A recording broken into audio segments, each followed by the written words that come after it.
Белка и стрелка на самом деле не первые животные в космосе. Почему для такой важной миссии выбрали именно собак? И был ли на том рейсе кто-то еще? В этом ролике я дам ответы на эти и многие другие вопросы. На какие? Например, на вопрос «При чем тут медузы?».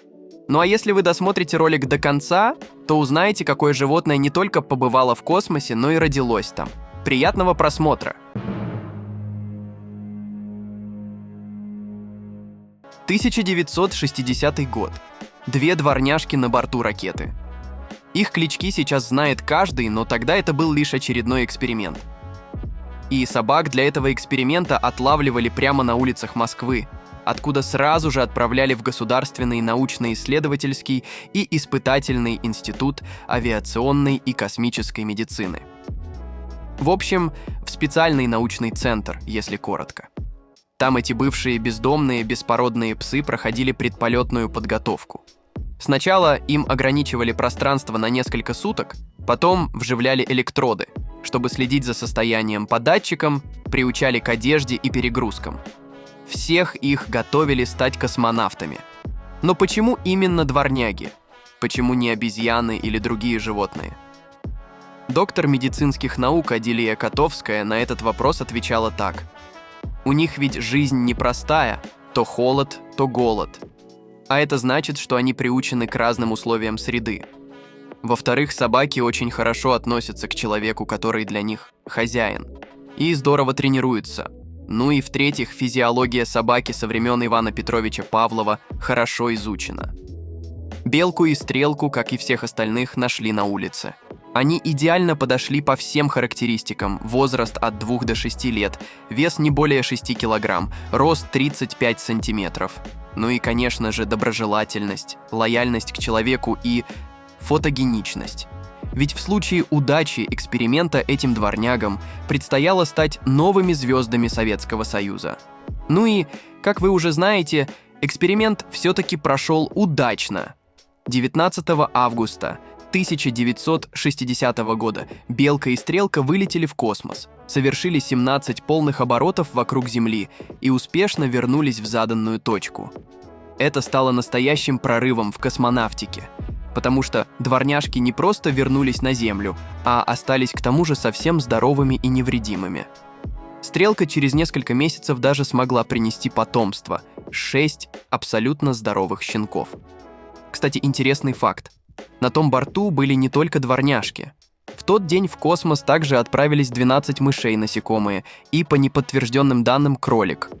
Правда, их имена уже стерты из истории, и я считаю, что это огромное упущение для любителей грызунов. Вообще, практически в любых научных экспериментах, от облучения дозами радиации и испытания новых препаратов до изменения генома, самыми часто встречающимися испытуемыми являются именно грызуны. Космос – не исключение. Мыши, крысы, хомяки и морские свинки регулярно отправлялись на орбиту. А кто же был первым? По некоторым данным, первым стал крыс по кличке Мистер Джим из США. Он был рожден в Германии, в единственной на то время стерильной лаборатории, а затем вывезен из страны для участия в космической программе. 25 мая 1953 года он совершил успешный полет и живым достиг Земли. Потом были крысы на том самом знаменитом борту Белки и Стрелки. Они даже попали на видео. Вот, посмотрите на них. Интересно, что дворняги после полета стали героями. Их ждала долгая и сытая жизнь. А вот грызуны, скорее всего, были усыплены и вскрыты для получения данных о влиянии полета на организм. Такой конец, к сожалению, ожидает практически всех мелких животных – космонавтов. Затем в космос отправляли грызунов и многие другие страны – Франция, Германия, Китай, Аргентина. Самый известный полет произошел 22 февраля 1961 года. Крыса по кличке Гектор провела 40 минут в космосе в подвешенном и растянутом состоянии. Опять же, все ради науки. Интересно, что изначально должен был полететь другой грызун, но он отличился невероятным непослушанием, перегрыз несколько кабелей и был заменен. И в наше время крыс продолжают отправлять в космос. Но, увы, только для лабораторных исследований. Единственное отличие новых экспериментов от старых заключается лишь в том, что теперь крыс реже возвращают на Землю. Их убивают прямо на борту Международной космической станции.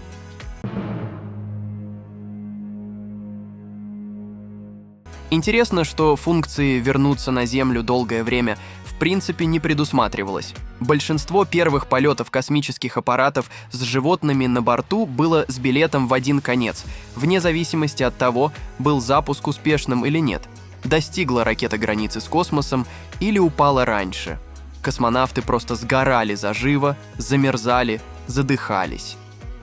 Так, до Белки и Стрелки на орбите побывала еще одна собака – дворняга Лайка. Именно ее отправили в космос 3 ноября 1957 года, практически через месяц после запуска первого советского спутника. Проблема была в том, что запуск животного производился на аналогичном аппарате. В те времена еще не был построен космический корабль, который предусматривал возвращение экипажа на Землю. Так что для Лайки это был билет в один конец.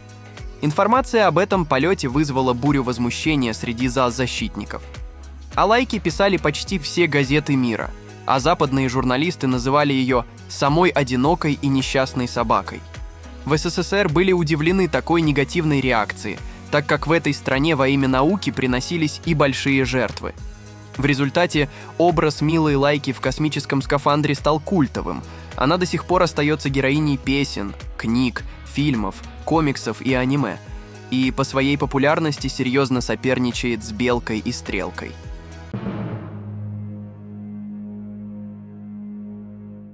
В космос летали и другие собаки. Всего, по некоторым данным, насчитывается 48 советских и 2 китайских дворняги-героя.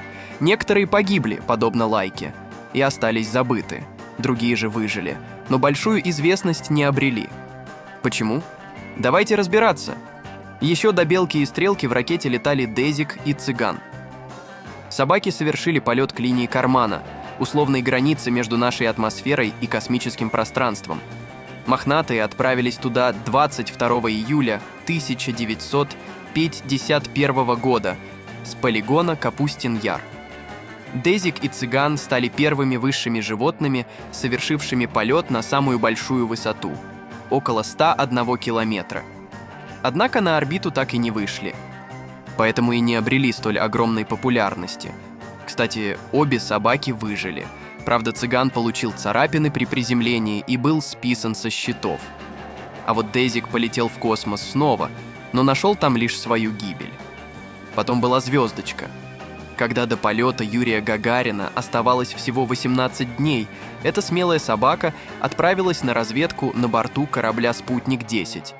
Полет состоялся 25 марта 1961 года и был одновитковым, то есть предполагал всего один полный оборот вокруг Земли. С собакой, кстати, уже тогда летел человек. Правда, не настоящий. Ее сопровождал деревянный манекен Иван Иванович. Корабль успешно приземлился. Вот только его обитателей нашли не сразу. Погода в тот день была плохая, и поисковая группа не решилась сразу отправиться на поиски четвероногого космонавта. Звездочку нашел случайный прохожий, который накормил ее и отогрел. Позже прибыла поисковая группа. Этот полет был завершающей проверкой космического корабля перед полетом ракеты в космос с человеком на борту.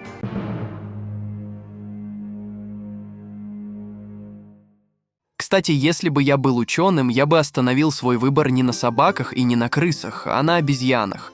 Ведь это же наши самые близкие предшественники вроде как. Да, такой вариант советскими учеными тоже рассматривался, вот только не стал окончательным. Зато в США решили поступить иначе.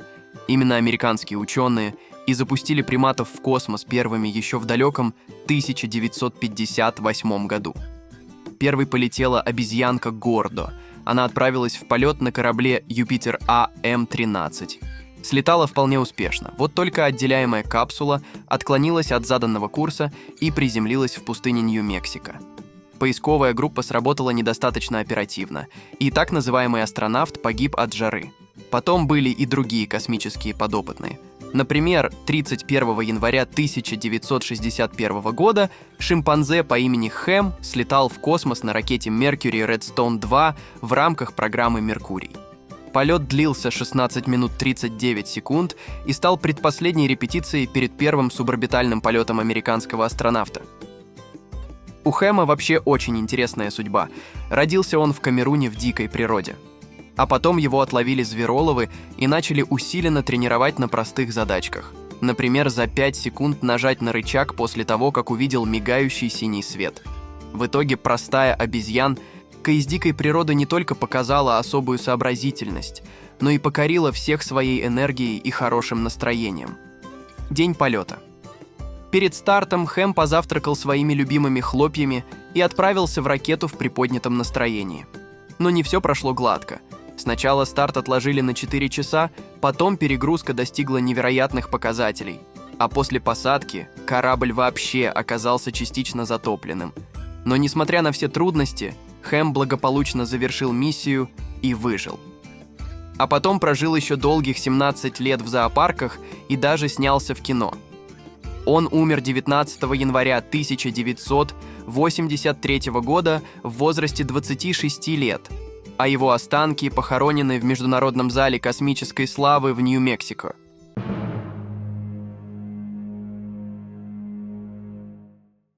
Но эксперименты не ограничились собаками, крысами и обезьянами. Однажды в космос отправили кошку. И по официальным данным это действительно произошло лишь однажды. Единственный документально подтвержденный полет кошки в космос был выполнен Францией 18 октября 1963 года. Кошка Фелисет отправилась на высоту 160 километров и вскоре благополучно была возвращена на Землю при помощи парашюта. Перед полетом ей вживили электроды в мозг, а после возвращения за ней 3 месяца наблюдали в лаборатории. Но, к сожалению, ради продолжения исследований Фелисет пришлось усыпить. Осенью того же года Франция попыталась отправить в космос еще одну кошку, но ракета-носитель, к сожалению, разбилась. Конечно, вокруг этой истории ходили разные слухи. Например, что первым французским котом-космонавтом была вовсе не Фелисет, а Феликс. Но эта информация так и не подтвердилась. Также не нашлось доказательств тому, что в 1959 году якобы отправила в космос кошку Бразилия. Этот эксперимент с Фелисет или с любыми другими кошками кажется мне довольно странным. Очевидно же, что уникальное строение опорно-двигательной системы этих животных делает их худшим аналогом человека, да и к тому же эти четвероногие плохо поддаются дрессировке. Как вы думаете, может, это была попытка Франции войти в историю? Стать первыми хотя бы в чем-то, что касается космоса? Или им правда удалось узнать что-то новое о состоянии невесомости из результатов этого странного эксперимента?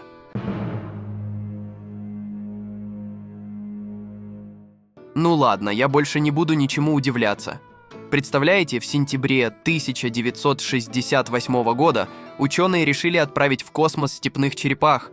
Но оказывается, черепахи были выбраны в качестве объекта исследования неспроста. Их главное преимущество перед другими животными – отсутствие необходимости ежедневно пить воду и питаться. В условиях невесомости они могли обходиться без корма и воды не менее 1,5 недели. Для высших же животных приходилось монтировать специальные кормушки и поилки. У этого эксперимента хотя бы была понятная цель – выяснить, как долговременный полет и перегрузки повлияют на живые организмы. Полет длился целых 7 суток. В процессе черепахи потеряли более 10% своего веса, но после возвращения на Землю они с жадностью принялись за еду и вскоре восстановили форму. Были и другие полеты с этими пресмыкающимися. 3 из них состоялись в конце 1960-х. 2 полета завершились успехом, последний же – неудачей. Но настоящий триумф пришел в 1975 году, когда черепахи установили невероятный рекорд – 90 дней в космосе. Это было поистине грандиозное достижение для науки и космонавтики.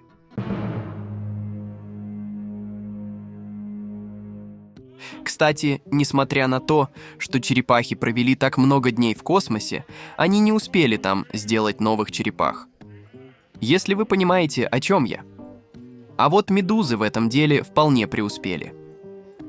В 1991 году НАСА вывела на орбиту Земли почти 2500 медуз. А вернулось гораздо больше, целых 60 тысяч. Но американские ученые отправили этих существ в космос не только за размножением. Мы с вами удивительно похожи на медуз в том, как ориентируемся в пространстве, используя гравитацию. Мы чувствуем силу тяжести и ускорения благодаря атолитам, кристаллам кальция во внутреннем ухе, которые двигают сверхчувствительные волосковые клетки. Эти клетки сообщают нашему мозгу, в какую сторону нас тянет гравитация. У медуз все устроено очень похоже. Они тоже используют аналогичный механизм, чтобы понимать, где верх, а где низ. Так что медуз отправили в космос, чтобы проверить, как гравитация влияет на развитие особи от самого рождения, или полипа, и посмотреть, как формируется чувство гравитации в условиях невесомости.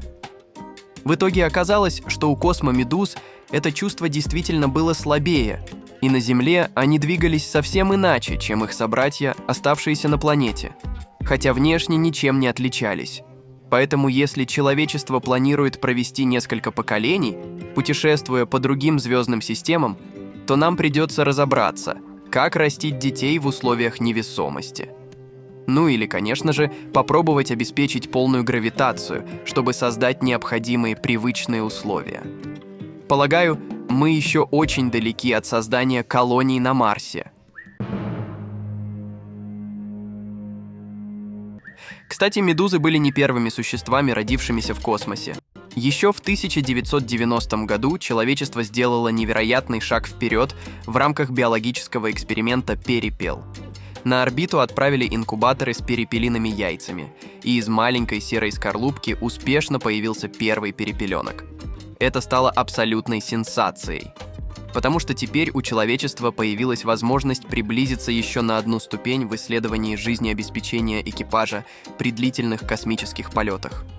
После появления на свет первого перепеленка за ним последовали и другие.